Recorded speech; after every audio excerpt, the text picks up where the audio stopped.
సరే, ఇంతకీ ఆ అబ్బాయి చెప్పిన షాకింగ్ న్యూస్ ఏంటో ఒకసారి మళ్ళీ రిపీట్ చేస్తాను. ఇంట్లో కూర్చొని చదివేసుకుందాం, ఓన్గా ప్రిపేర్ అవుదాం అని ఇంట్లో 10 రోజులు ఉన్నాను సార్, స్టడీ హాల్లో 10 రోజుల్లో ఉన్నాను, పెద్దగా నేను ప్రొడక్టివ్గా పర్ఫామ్ చేసింది ఏం లేదు, ఇప్పుడు రియలైజ్ అయ్యి నేను వస్తున్నాను సార్ అన్నాడు. సో జరిగిన నష్టం ఏంటండి? జరిగిన నష్టం ఏంటి? ఇప్పటికే చాలా జరిగిపోయింది కదా నష్టం. 20 days ఈ ఆల్రెడీ లాస్ట్ ఇట్. సో ఇలాంటి స్టూడెంట్స్ ఇంకా కొంతమంది కాదు, వందలాది మంది కాదు, ఇంకా ఎక్కువ మంది ఉన్నారు, హండ్రెడ్స్లో కాదు థౌజండ్స్లో ఉన్నారు. ఇప్పటికైనా మేల్కోండి, ఇప్పటికైనా తెలుసుకోండి. మీ వెల్ విషర్గా చెప్తున్నా, మీరు కట్టే ఫీజులతో నా ఖర్చులు కూడా రావు. It is not remunerative. Study hours batches run చేయటం రెమ్యునరేటివ్ కాదు.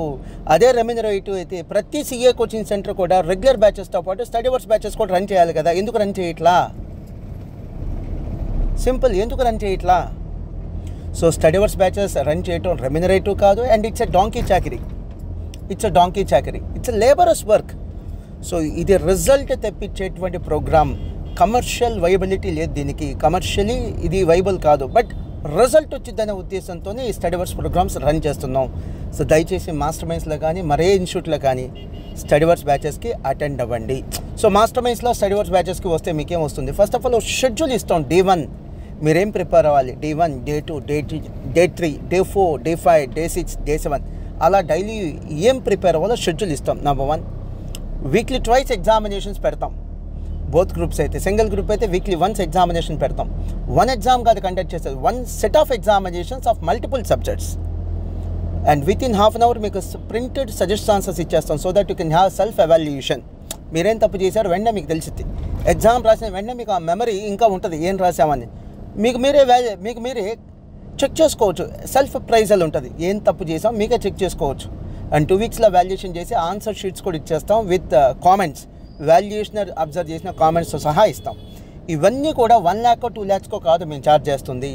అప్రాక్సిమేట్లీ చదువు కోసం అయితే approximately 5,000 rupees per month.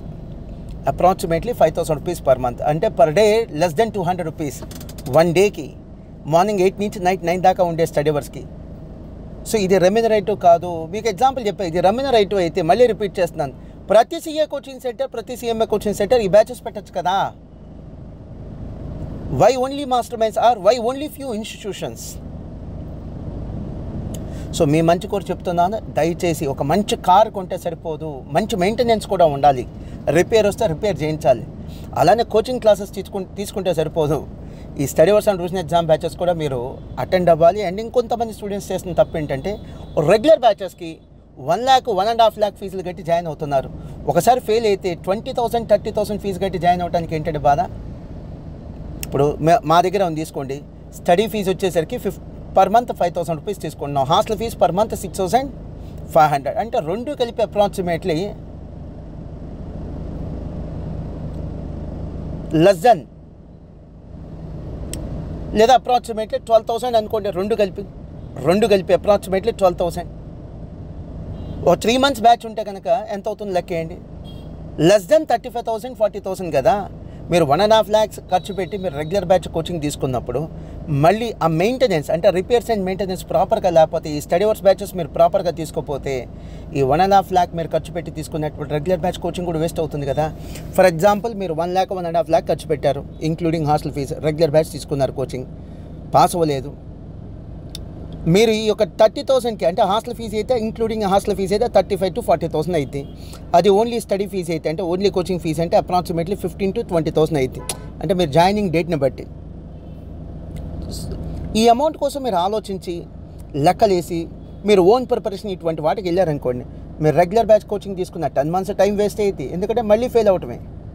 Plus regular batch కోసం మీరు ఖర్చు పెట్టినటువంటి 1 lakh 1.5 lakh అది వేస్ట్ అయిపోయింది కదా. సో కొంత ప్రుడెంట్గా ఆలోచించండి, కొంత తెలివిగా ఆలోచించండి.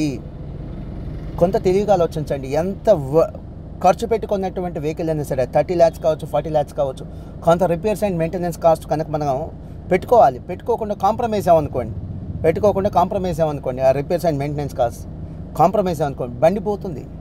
సపోజ్ ఒక మంచి వెహికల్ తీసుకుందాం 40 lakhs, రిపేర్స్ ప్రాపర్గా చేయించలేదు, ప్రాపర్ నాలెడ్జ్ లేని మెకానిక్తో, లేకపోతే ఒక ప్రాపర్ అథెంటిసిటీ లేనటువంటి షోరూంలో మనం చేయించాం, ఒక అనథరైజ్డ్ షోరూంలో చేయించాం, అనథరైజ్డ్ మెకానిక్ దగ్గర చేయించాం, తను బాగా చేయలే, మెకానిక్ రిపేర్ సరిగ్గా చేయలే, వెహికల్ పోదు. ఇది కూడా అంతే. సో నెగ్లెక్ట్ చేయొద్దు. మీ వెల్విషర్గా చెప్తున్నా, మీ వెల్విషర్గా చెప్పడం అంటే ఏంటో తెలుసా, మాస్టర్ మైండ్స్లో జాయిన్ అవుతారా, ఇంకెక్కడైనా జాయిన్ అవుతారా మీ ఇష్టం. బట్ మీరు ఒక స్ట్రక్చర్డ్ లెర్నింగ్ కిందకి రండి. మీరు ఒక స్ట్రక్చర్డ్ లెర్నింగ్ కింద రండి.